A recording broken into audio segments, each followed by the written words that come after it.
Ok, estamos.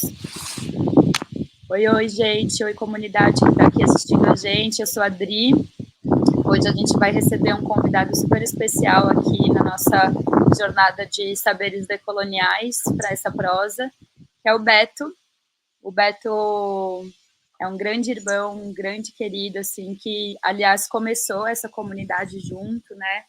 A gente começou dialogando muito sobre corpo e ancestralidade e como isso se desdobra para o meio da educação, para o meio da psicologia, filosofia. E o Beto, ele está sendo essa mão de coordenação para que essa comunidade possa crescer, possa expandir cada vez mais. Então, eu vou chamar o Beto aqui para se apresentar, para contar um pouquinho para a gente sobre o trajeto dele, com o servir dele com pais pretos, até mesmo dentro do sistema de educação, né, Beto? E lembrando que o tema de hoje é Vozes do Axé, decolonizando saberes através das culturas de matrizes africanas, tá? Então, eu vou passar aqui a palavra para o Beto, para ele se apresentar um pouquinho, contar um pouquinho da história dele, como que ele vem contribuindo, né, com as novas gerações através das culturas de matrizes africanas. Maravilha, vamos lá, vamos começar essa prosa. Quero começar fazendo uma saudação àqueles mestres e mestras, né, que me permitiram estar aqui hoje, que me permitem acessar a sabedoria ancestral, fazendo uma saudação que diz: eu nasci na mais profunda ignorância, mas os meus mestres e mestras me alcançaram com a sorte do conhecimento. Ofereço minhas respeitosas reverências. Em sânscrito fica Om Magyana Tivirandasya Gyananjana Shalakaya Chakshurblitan Gyanatasmai Shri Gurave Namaha. Bom, vamos lá. Em 2018, né, minha esposa deu a notícia que eu ia ser pai, e eu fui procurar grupos, né, de masculinidade e paternidade para entender como é que é tudo isso, né, porque eu tive uma paternidade provedora de presentes, de coisas, mas não havia muito essa coisa do afeto, de falar sobre sentimentos, dúvidas, né, anseios, enfim. E aí eu fiquei com receio de não conseguir dar uma paternidade diferente para o meu filho. Então eu fui buscar esses grupos para entender também sobre o letramento racial, né? Como é que eu ia falar com meu filho, por exemplo, sobre a questão racial? Só que aí era um ano eleitoral, né, 2018, e aí todo mundo achava que falar sobre antirracismo ou sobre raça negra era mimimi, era vitimismo, e eu sofri até ataques dos grupos de paternidade e masculinidade que eu encontrei.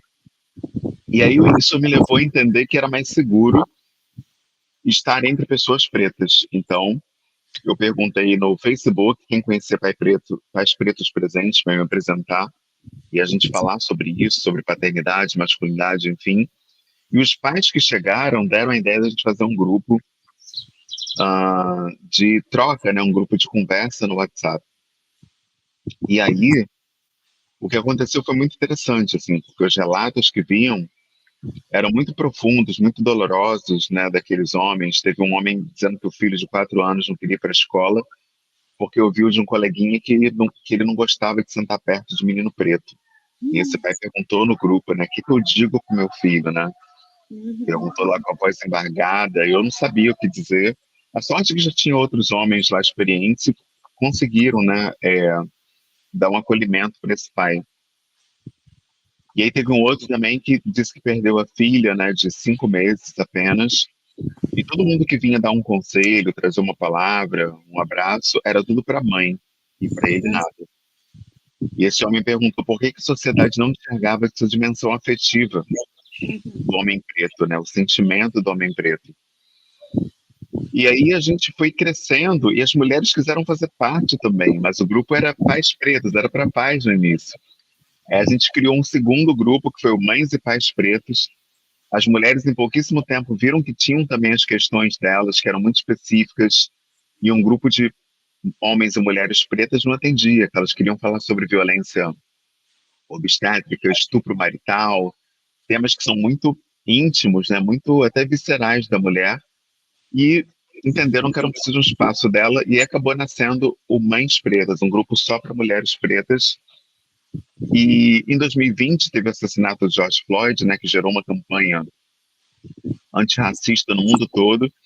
E isso atraiu famílias brancas que tinham, por exemplo, filho adotivo preto ou enteado preto, quer dizer, querendo também entender sobre esse repertório ancestral, esse letramento.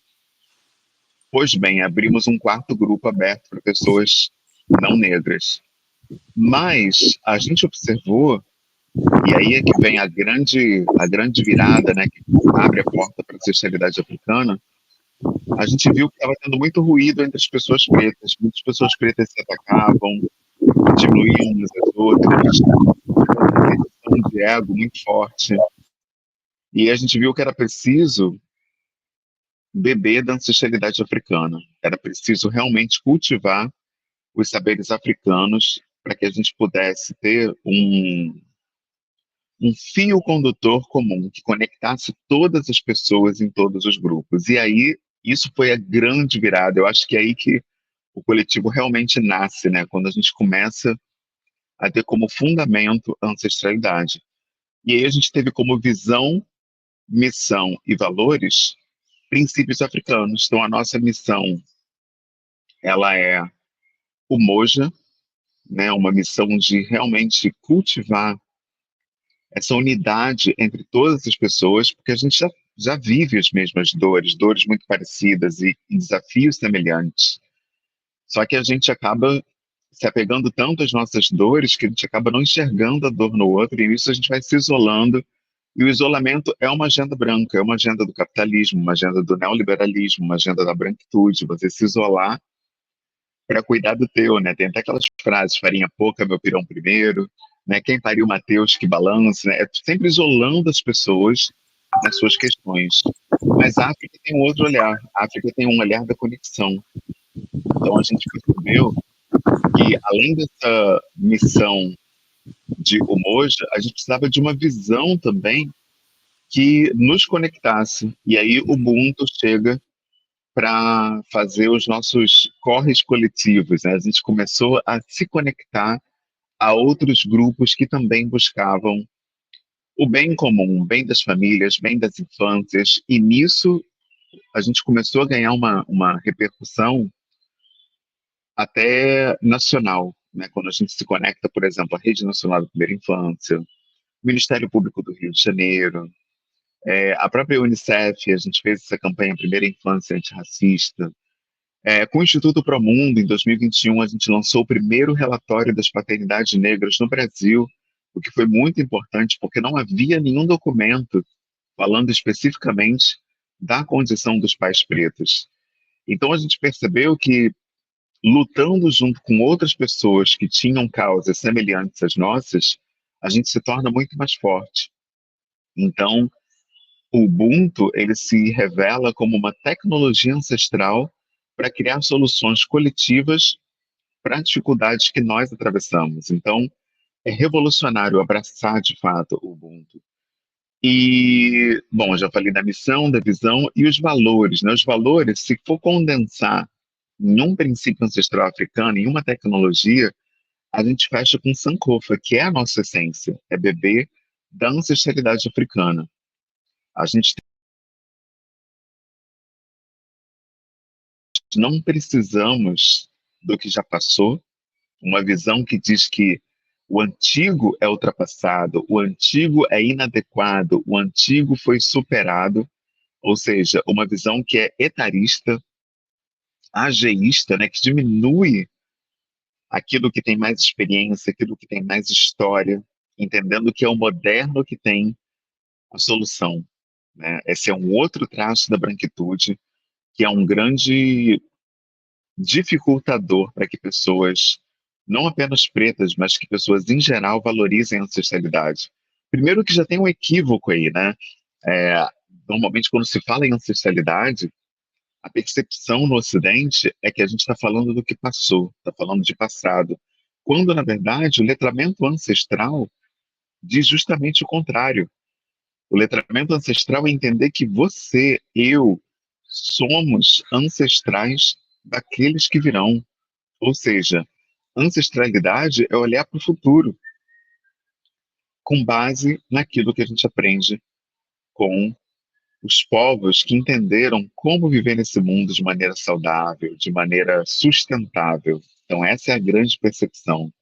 É você entender que tecnologias ancestrais são fundamentais para o futuro, não apenas ser melhor, mas para o futuro ser viável. Hoje o mundo já sabe que sem os saberes dos indígenas, dos pretos, das ciganas, você não tem como conviver de forma harmônica. Hoje a ciência, eu estava vendo um estudo ontem mesmo, um estudo prevendo o estudo mais, eu acho que é o mais pessimista de todos, né? Ele prevê o fim do mundo para 2050, se a gente continuar como a gente vive hoje. Esse é o pior, né? Mas tem outros estudos também que indicam, por exemplo, o fim da água potável, o fim da energia renovável, porque você começa a poluir de tal maneira que você perde o acesso até mesmo àquilo que deveria ser eterno, por ser renovável. Então a gente percebe aí que sem a gente recorrer à ancestralidade, a tecnologias ancestrais, a nossa própria vida não é sustentável. E nesses estudos que eu fui fazendo, eu acabei tendo o privilégio, né, a honra de me conectar com o mais velho que criou o Kwanzaa, né? O Maulana Karenga, o Dr. Maulana Karenga, ele sistematizou sete princípios fundamentais da sabedoria africana que você encontra em diversas etnias, culturas, povos e tradições, que são princípios fundamentais para a gente nutrir uma vida melhor, que a gente chama de Nguzo Saba. E aí você tem, nesses princípios, uma grande chave para viver melhor a nível de desenvolvimento pessoal, planejamento profissional e educação parental, que eu acho que são assim os pilares, né, do coletivo Pais Pretos, que nos levaram inclusive para alcançar esferas que a gente nunca imaginou que alcançaria na área, por exemplo, das políticas públicas, na área da educação, na área da educação corporativa, educação popular, que é o que a gente mais faz pela internet, educação escolar. Eu estou com a disciplina de letramentos na escola, que se transformou em multiletramentos. A gente fala de todos esses letramentos que eu estou citando, né? O letramento ancestral, o letramento racial, o próprio letramento emocional, entender nossas emoções, letramento digital, que se tornou uma urgência no pós-pandemia.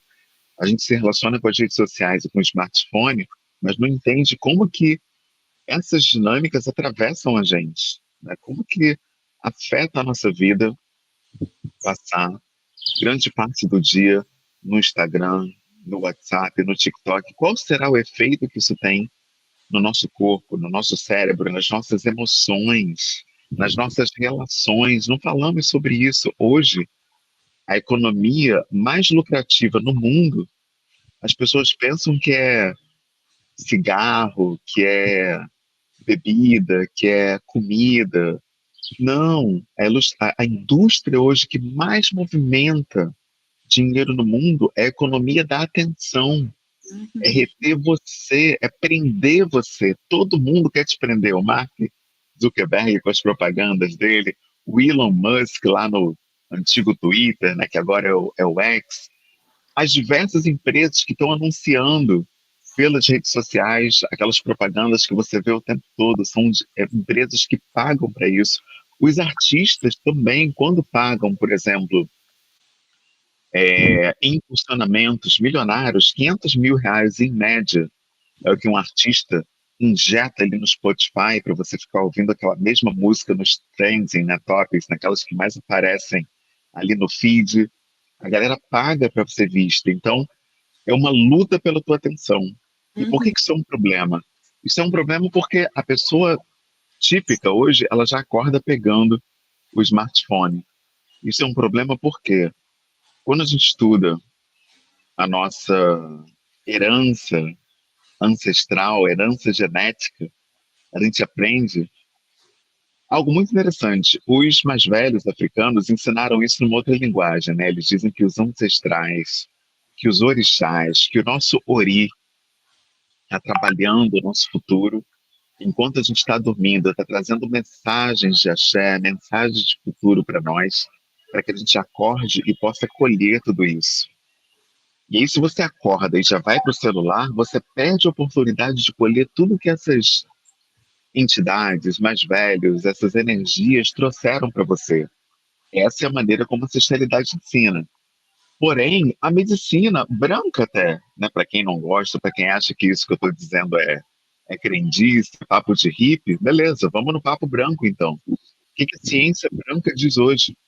A ciência branca diz que os nossos neurotransmissores trabalham durante o nosso sono, as sinapses trabalham durante o nosso sono, processando todos aqueles nossos projetos, nossos sonhos, nossas metas, para que quando a gente acorde no nosso despertar, a gente tenha já processado todo aquele repertório que a gente veio trabalhando ao longo do dia anterior, da semana anterior, para que você possa colher o melhor já ao acordar.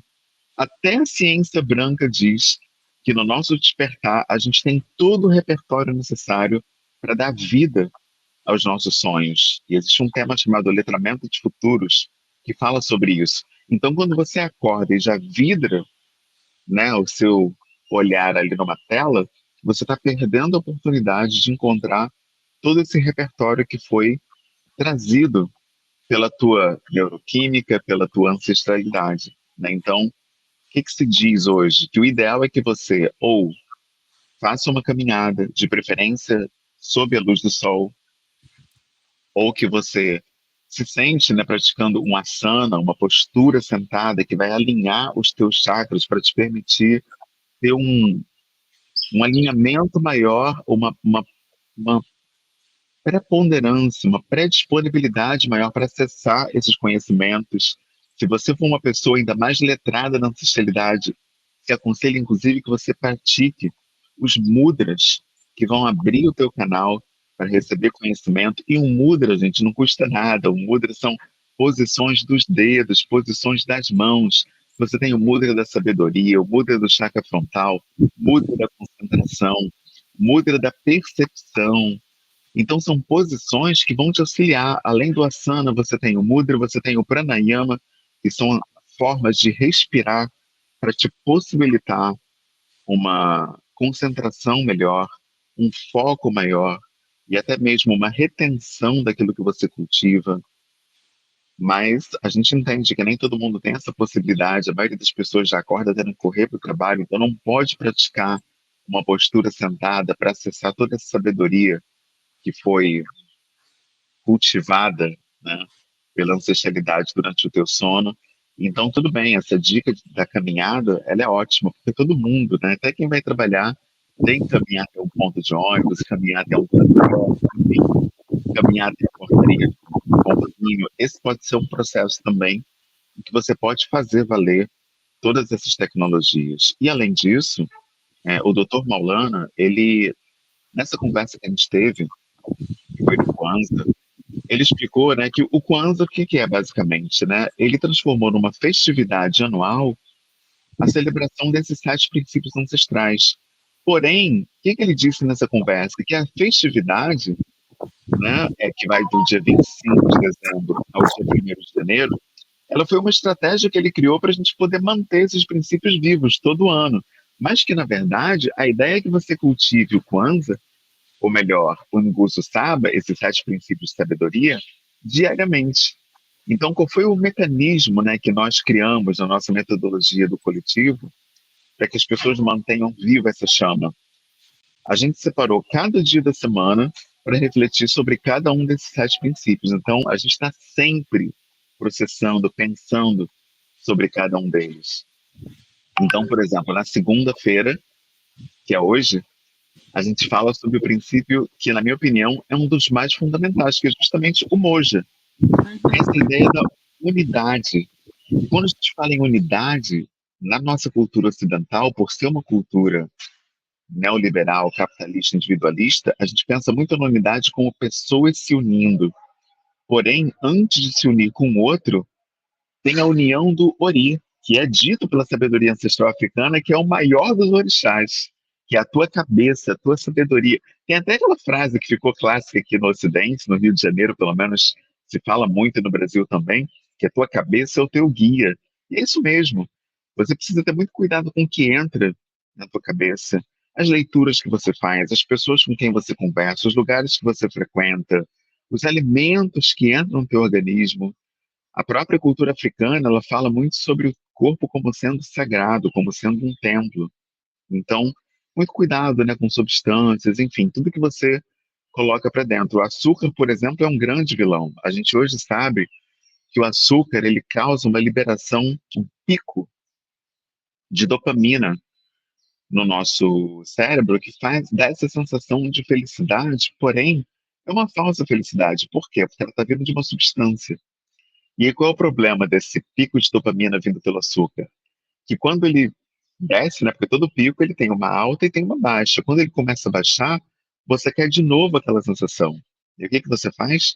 Você consome mais açúcar, e mais, e nisso vem a obesidade, diabetes, sobrepeso, uma série de problemas por conta desse vício na dopamina fácil. Se o nome é dopamina fácil, quer dizer que tem uma dopamina que, entre aspas, deveria ser ou pareceria difícil, mas não é, que é a dopamina natural, que é como, né? Você pode acessar, entre outras coisas, se conectando com pessoas que têm valores semelhantes aos seus. E o mais interessante é que, além da dopamina, você vem também com um combo de hormônios aí que vai desencadear, né? Você tem a ocitocina, que também dá essa percepção de relaxamento. Você tem a serotonina também. Então você percebe que simplesmente se conectando com pessoas alinhadas ao que você acredita, você consegue viver melhor. Isso só com o princípio de Umoja, olha só, de 7. Eu estou falando só de um. Daria para falar só de Umoja durante essa troca inteira poderia ser sobre Umoja. Mas como eu quero que vocês tenham assim o maior proveito possível dessa nossa prosa, eu vou até deixar assim, o nome de todos eles para que vocês possam pesquisar. Vou deixar um material também por escrito, que eu acho que esse conhecimento ele é fundamental. Então, segunda-feira a gente pratica o Moja, que é a unidade em si mesmo, unidade na comunidade, unidade na família, unidade no próprio povo e unidade na ancestralidade. Nas terças-feiras celebramos Kujityagulia, que é autodeterminação. Isso que a gente chama de empoderamento, nada mais é do que um tripé. Você só é empoderado se você tiver autonomia, autodenominação e autodeterminação. Autodenominação quer dizer que você que deve nomear quem você é, o que você faz, a que você se propõe. Eu estou dizendo isso porque hoje, como tem um mercado da atenção querendo dominar tudo, tem vários coaches, gurus, mentores, influenciadores querendo dizer para você como você deve viver. E Curso de Tiagolia não é sobre isso. É sobre você entender a tua missão nessa vida e coletivamente buscar ferramentas para se apropriar dessa missão. Por isso, Curso de Tiagolia, apesar de ser autodeterminação, que é algo que aponta para você, ela precisa ser fundamentada na coletividade, com pessoas que também estão trilhando esse projeto de se reconhecer há mais tempo. Por isso a ideia de acessar quilombos, acessar os mais velhos, acessar as mulheres pretas, acessar as ciganas, acessar todo mundo que está nessa trilha.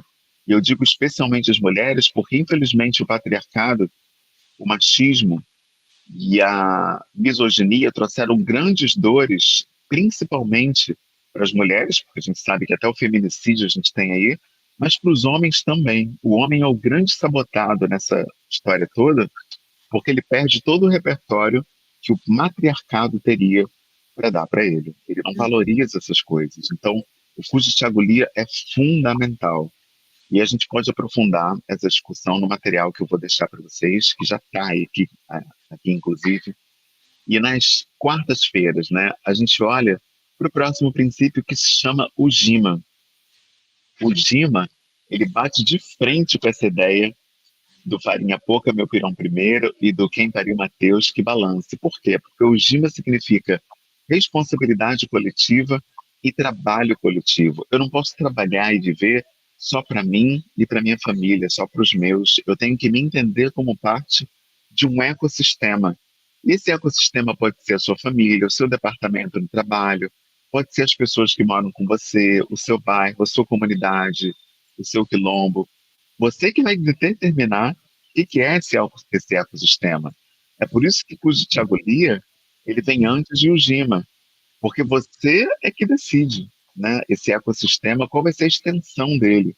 Mas o mais importante é que ele seja fundamentado na coletividade e que você entenda que a vida focada apenas em resolver os próprios problemas, ela é uma vida, infelizmente, limitada, porque não há como resolver os próprios problemas, olha só que curioso, olhando apenas para si mesmo. Porque tem um provérbio africano que libera um grande segredo para que você viva plenamente. Esse provérbio diz: uma pessoa através de outras pessoas. Qual é a lógica? É que até para você ser pleno, você precisa acessar o outro e precisa que os outros te acessem. Ou seja, a pessoa inacessível, ela se empobrece, ela se pequena, até que chega um momento em que a vida dela se torna insuportável. Eu estava vendo semana passada uma grande celebridade aí, um cara jovem, rico, artista, com milhares de seguidores, uma carreira promissora, um futuro lindo pela frente, se atirou da sacada de um prédio sob o efeito de drogas porque é o que sobra quando você não acessa pessoas, quando você não é acessado, quando você vive isolado. E o mais triste, que confirma o que eu estou dizendo, é o que encontraram no celular desse rapaz quando viram o corpo dele lá. Ele tentou contato com uma grande amiga, ele tentou buscar alguém, mas quando essa amiga viu a mensagem, infelizmente, ele já tinha se atirado. Então, eu falo sobre isso não para trazer uma bad vibe, né? Uma bad trip aqui para nossa troca, mas para a gente entender que realmente o isolamento limita. O isolamento limita, o isolamento restringe, o isolamento isola mais e mais, né? Porque a gente é levado pela nossa cultura a pensar que quando a gente se isola, a gente está lutando pelo nosso interesse pessoal, né? Porque a lógica é, pô, se eu estou isolado, ninguém vai me atrapalhar, ninguém vai me limitar, ninguém vai me tirar do meu foco. Realmente, quando você está isolado, você não é interrompido por ninguém. Porém, você também não é alcançado, você também não é fortalecido, você também não é empoderado, você também não é equipado com tecnologias como essa que a gente está falando aqui. Então, é na partilha que você cresce, é na partilha que você se torna maior, melhor e alcança mais corações. A ancestralidade africana define riqueza como tocar outros corações, acessar outras pessoas. Ou seja, quanto mais pessoas você acessa na ancestralidade africana, mais rico você é. Então, imagina, por exemplo, um repertório como Corpo e Ancestralidade, que já acessou, desde a sua criação, dezenas de milhares de pessoas. É impossível, sob qualquer perspectiva, você dizer, por exemplo, que a Tcharani é uma pessoa pobre. Impossível. Então, riqueza ou pobreza está muito além de quanto tem na tua conta bancária. Riqueza ou pobreza está em quantas pessoas querem o teu melhor por saber que o teu melhor vai refletir no melhor delas, porque você está sempre acendendo o sol delas, está sempre iluminando com a sabedoria que você acessa. Então, essa é a verdadeira riqueza. Você forma um verdadeiro exército de pessoas que estão ali lutando pelo teu bem, porque elas sabem que o teu bem se converte no bem delas. Isso é incrível, uma tecnologia assim fundamental, e é por isso que o isolamento, que tanto o capitalismo como o patriarcado, como o neoliberalismo pregam tanto, eles são um veneno, principalmente para o povo preto. A prova está aí, os números não mentem. O SUS está dizendo que a pessoa preta, numa realidade racista como a brasileira, ela tem 45% de chance a mais de cometer suicídio. A Organização Mundial da Saúde, ela afirma que a pessoa que mais se suicida no Brasil é o homem preto. Os dados estão aí. O Fórum Mundial, aliás, o Fórum Brasileiro de Segurança Pública diz que as pessoas pretas nessa realidade racista, elas são 85% das vítimas de violência policial. Então, a vida da pessoa preta no isolamento, infelizmente, é uma vida de invisibilidade, uma vida, sabe, de tristeza, depressão, morte. A gente precisa se conectar. Isso vale não apenas para pessoas pretas, para mulheres também, que mulheres estão o tempo todo sendo atacadas por essas forças que eu acabei de citar. Então a gente precisa do outro. E o Jima fala sobre isso, se responsabilizar pelo outro. E aí, quando a gente vai para as quartas-feiras, a gente vê o princípio de Ujamaa, que quer dizer economia cooperativa. Quando a gente fala em economia, nessa lógica do capital, a gente só pensa em dinheiro. É outro erro também. Existe uma coisa chamada economia do cuidado, que hoje está sendo muito comentada. Por exemplo, para eu estar aqui com uma camisa bacana, florida, bonita, teve que ter alguém que parou para costurar esse tecido, alguém que foi lá na máquina de tingir para colocar essas flores lindas aqui. Então, eu estou vestindo o trabalho de pessoas, a energia de pessoas, o suor de pessoas a quem eu reverencio nesse momento. Porque se não fossem elas, eu estaria nu aqui.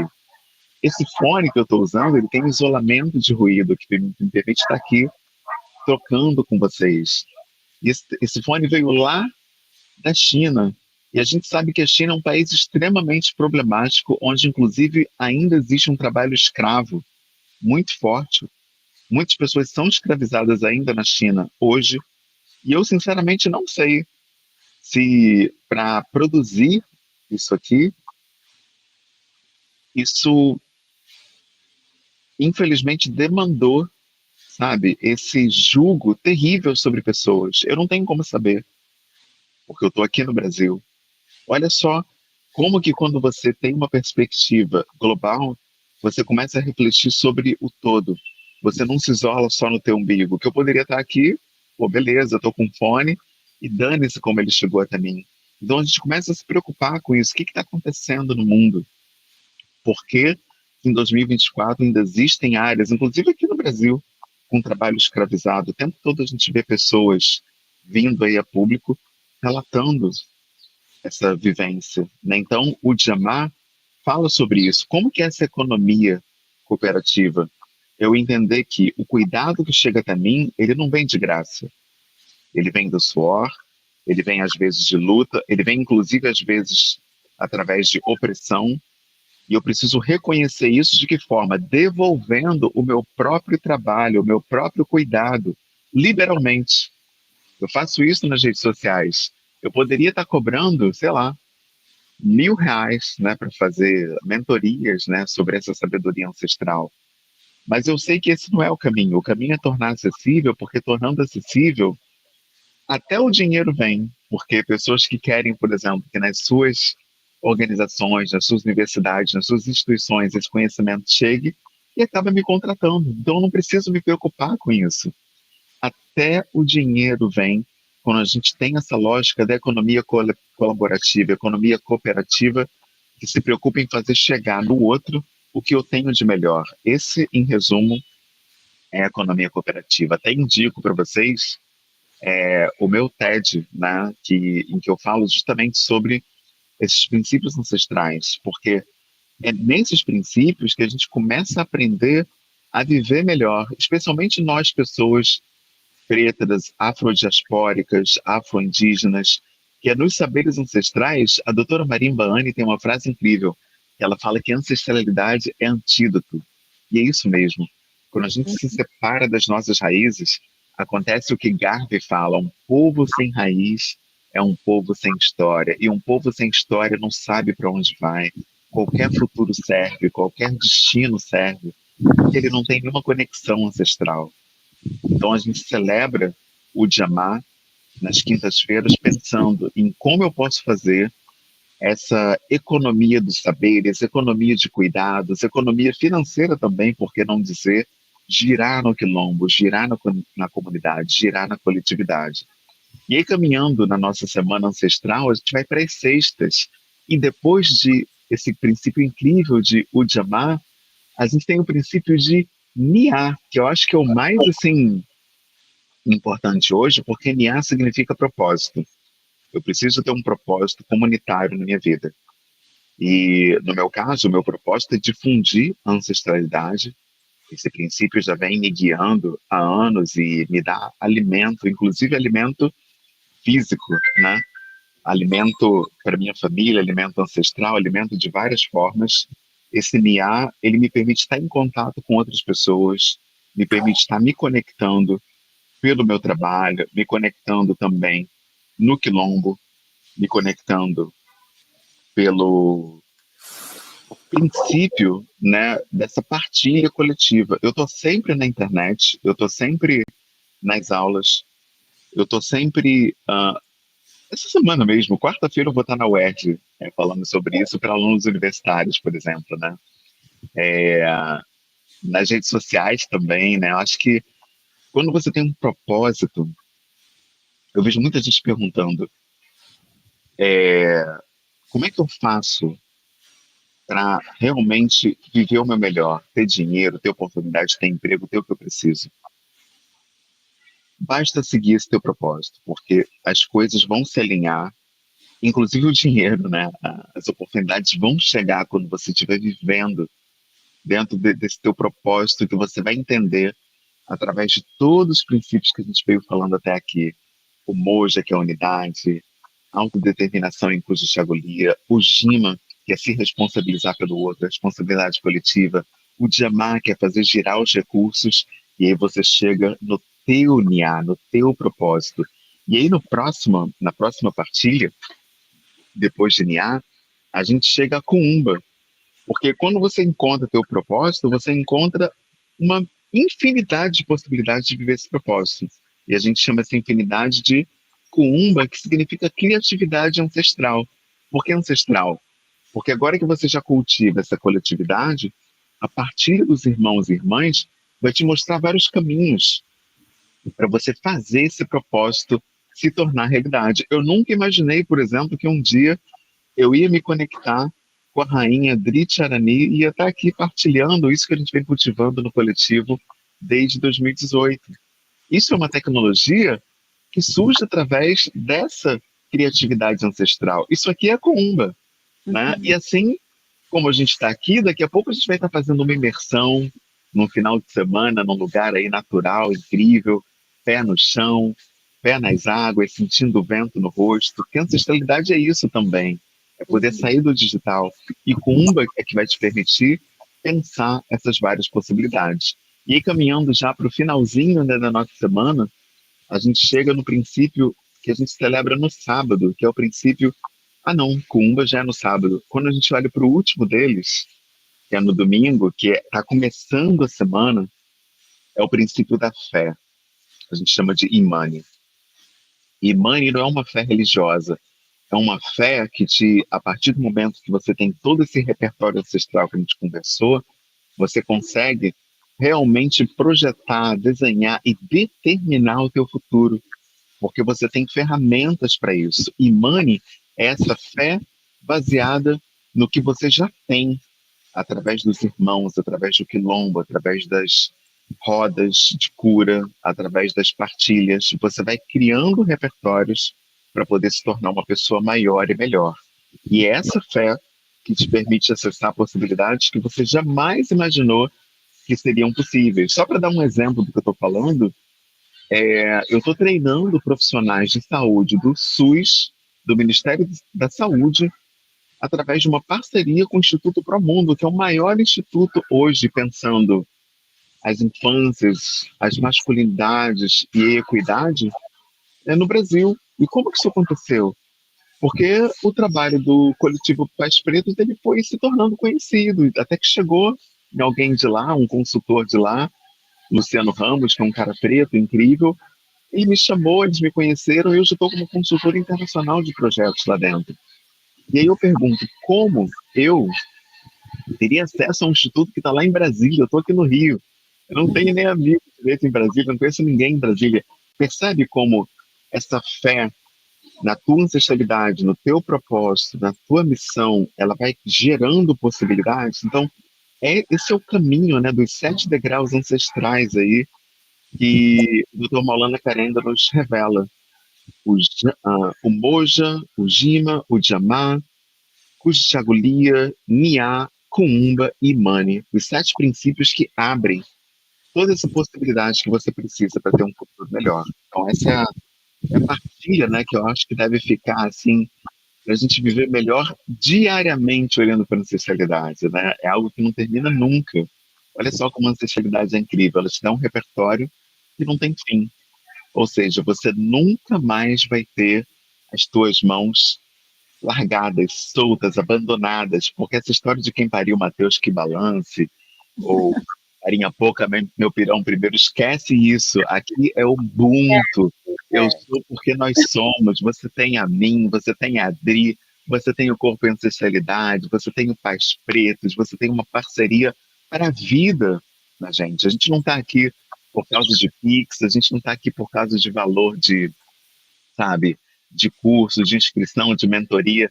Esses valores, sabe, são simbólicos para a gente poder manter, nutrir esse trabalho. Inclusive, quando a gente fala sobre o Jamar, é por isso que eu falei que a economia financeira é uma delas, mas não é a única, mas ela também está inserida porque para girar tudo, você precisa de recursos, né? Para estar aqui num aplicativo, você tem que pagar a internet, para estar num espaço com tempo de qualidade, você precisa, de repente, pagar ali um coworking para poder estar trabalhando. E tudo isso gera custos e você, infelizmente, precisa também do recurso financeiro, mas mesmo assim é possível fazer muita coisa com pouco recurso, que é o que a gente vem fazendo. Porque, na verdade, eu nem sei se poderia falar isso, né? Mas eu vou dizer, vou contar um segredo aqui para você. O que a gente está fazendo é justamente porque a gente viu, eu lembro disso como se fosse hoje, quando a rainha Dri me procurou, veio um incômodo na gente da gente perceber que tinha uma turma, sabe, pegando esses saberes ancestrais e oferecendo curso, mentoria por valores absurdos que só uma pequena parcela da população tem acesso. Aquela galera, sabe, good vibes e que tem grana e que é filhinho de papai, de mamãe. E aí, tipo, a galera que mais precisa, inclusive para sobreviver dessas tecnologias ancestrais do nosso povo, não estava tendo acesso. E a gente falou, não, pô, vamos fazer alguma coisa. A gente começou a fazer live, a fazer essas partilhas. E aí nasceu uma parceria aí para a vida. E é isso. E aí já fica até uma dica para você. Faça isso também com os teus saberes, sejam eles quais forem. Por exemplo, eu sou professor de inglês. Eu criei o Quilombo Bilíngue, que é um curso que dá aula de inglês gratuita na internet. Eu faço isso toda semana, quinta-feira, tem a turma de básico 2 horas, turma de leitura 3 horas e conversação às 4, pelo Google Meet. É isso, sabe? É você pegar o que você tem de melhor e doar entregar, para o melhor da comunidade. É isso. exatamente. É isso, assim, eu vejo que, falando um pouquinho sobre... ontem eu estava conversando com o pessoal do Ubuntu Viagens sobre projetos regenerativos inspirados na filosofia africana, né? Então, trazendo um pouquinho de Ubuntu, né? Sou o que sou pelo que nós somos, né? E como que a gente extrai, né? Toda a parte da filosofia africana naquilo que a gente aplica no nosso dia a dia, né? Então, eu vejo que a comunidade que a gente criou aqui online é uma comunidade que ela existe e resiste desde 2018, já teve vários formatos, várias possibilidades, né? Como o Beto trouxe, a gente vai cada vez mais aperfeiçoando, né? Mas hoje a gente está num formato assim que é bem o que o Beto falou, é educação popular, né? Educação popular no sentido de acessibilidade e principalmente nesse lugar da gente relembrar que esse conhecimento ele é pertencente a um povo, a uma cultura. E eu sinto que quando a gente se coloca à disposição de estar aqui relembrando isso, também é sobre a gente sim combater a apropriação cultural, a apropriação de saberes ancestrais afro-indigenistas, porque está na hora da gente justamente retomar esse lugar da nossa identidade, né? E ver, né, ter consciência de como essas ancestralidades, todas elas são necessárias para a construção de um futuro ancestral, só que cada um sabendo o seu lugar nessa roda, né? Então, eu vejo que essa união, assim, né, da gente trazer corpo e ancestralidade para um campo, eu até estava falando pro pessoal ontem, né, que começou tudo num lugar de, tipo, sabe quando você só quer se conectar com algo muito sutil, assim, que vem a partir do corpo, que não é sobre uma educação do Ocidente, é uma educação que vem de um lugar muito mais antigo, né? E aqui a gente tem a oportunidade de trazer isso para a oralidade, para a memória, para o campo das histórias, né, de ver a potência do aprendizado, da transmissão de conhecimento através desse lugar, né. Então eu vejo que a gente está construindo isso cada vez mais, né, e é o que o Beto falou, do propósito, né, tipo, tem muitos momentos que a gente fala, nossa, meu, será que vai, não vai? E quando vê, está indo, está fluindo, está galgando, a gente vê que os caminhos vão abrindo, a partir do momento que a gente consegue levar uma voz indígena para dentro de uma escola, que a gente consegue levar um conhecimento da filosofia africana para dentro de uma academia, a gente vai vendo o quanto a nossa ancestralidade realmente não está de brincadeira, né? Que ela está entrando nos espaços, porque sempre foi sobre nós, né? Sempre foi sobre a gente ter esses espaços para todos nós, né? Então, estou muito feliz, assim, com toda a proporção que se tomou, né, Betinho? A gente se conheceu no lugar, assim, pela Rede Pais Pretos. O Beto me chamou para a Rede das Mães Pretas. A gente começou nessa troca e aí disso a gente nunca mais soltou, porque a gente viu realmente um propósito maior, assim, de trazer esses conhecimentos para a comunidade dentro desse lugar de acessibilidade. E sim, tudo tem seu custo, né? Para a gente usar essa plataforma, para a gente estar disponibilizando do nosso tempo. Aqui todo mundo é muito correria. Então a gente realmente vê um propósito aqui. A gente vê que muitas pessoas que chegam na comunidade saem daqui com um pensamento mais, né, mais amplo, mais límpido, né, da onde veio, aonde está, para onde visiona caminhar. Então tem sido muito bonito, assim, a gente fica muito feliz de poder contribuir com vocês. Quero agradecer também Betinho, irmão querido, amado, por Ubuntu. Tamo junto. Aí nessa jornada de construção há anos, né? E Verdade. Todos vocês que estão aqui assistindo a gente possam desfrutar um pouquinho. A gente vai disponibilizar esse conteúdo no PDF. Tem muito material já feito, assim, que a gente disponibiliza para vocês. Então, e a gente continua dando esse suporte também pela comunidade no WhatsApp, né? Então, agradecer. Com assim, certeza. ó, o barulho da rua. Bom, é isso, gente. Beto, gratidão, amado. Tamo junto. Rotap Quilombo. Tamo junto sempre. Contem comigo. Axé, tamo juntos, querido. Valeu.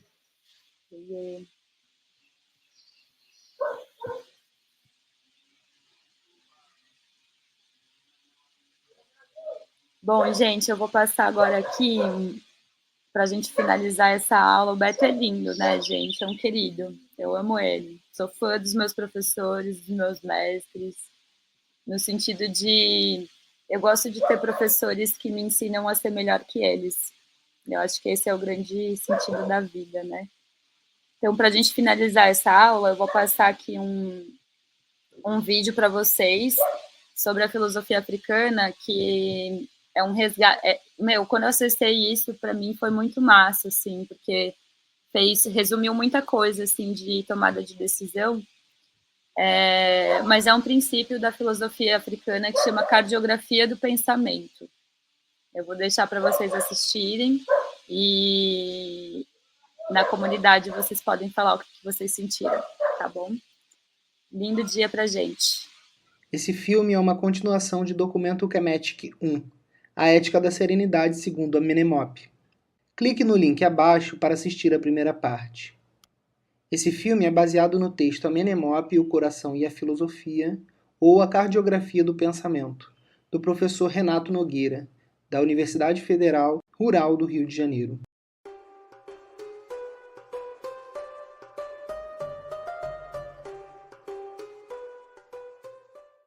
Partimos do pressuposto de que o Egito Antigo produziu filosofia a partir dos papiros deixados por Amenemop. Um dos pensadores mais representativos da escola egípcia, Amenemop viveu na última fase da 20ª dinastia do Reino Novo, que no total durou aproximadamente de 1186 a 1069 antes da Era Comum.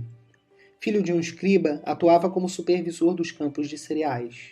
Nesse filme, veremos o papel do coração na filosofia de Amenemop, usando, assim como o próprio Renato Nogueira, conceitos próprios do solo cultural egípcio.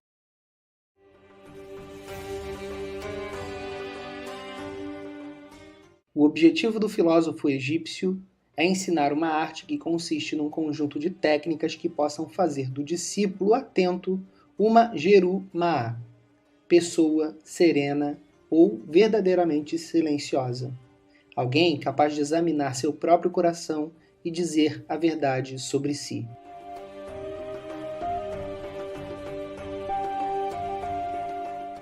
A isso chamamos cardiografia do pensamento. Aqui precisamos entender o coração como sede do pensamento, das ações e do caráter.